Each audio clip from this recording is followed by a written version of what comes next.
Corona वबा के cases में दोबारा इजाफे का खतरा। डोमेस्टिक फ्लाइट्स में फेस मास्क का इस्तेमाल दोबारा लाजमी करार दे दिया गया है। सिविल एविएशन का फैसला फौरी नाफिजुल अमल होगा।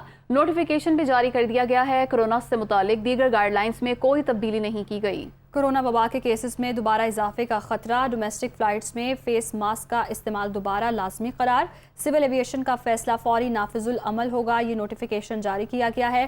कोरोना से मुतालिक दीगर गाइडलाइंस में कोई तब्दीली नहीं की गई है। तो कोरोना के केसेस में बढ़ते खदशात के पेश नज़र ये इकदाम किए जा रहे हैं। इसी हवाले से तफसीलात जानेंगे कमरुल मुनव्वर से। जी बताइएगा।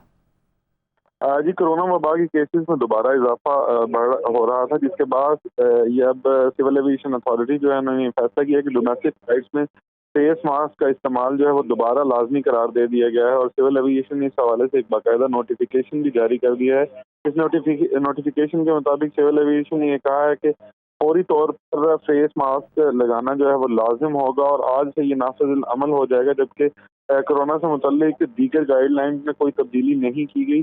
सिर्फ फेस मास्क जो है वो ज़रूरी होगा। जितने भी लोग डोमेस्टिक फ्लाइट्स में सफ़र करेंगे उनके लिए फेस मास्क का इस्तेमाल करना लाजमी होगा, क्योंकि कोरोना के केसेस बढ़ रहे हैं। इसी वजह से ये इक़दाम किए गए हैं। अगर इस हवाले से मज़ीद कोई गाइडलाइन होंगी तो सिविल एविएशन उस हवाले से बाद में मुतला करेगा। ताहम अब इब्तदाई तौर पर फेस मास्क को लाजमी करार दिया गया है।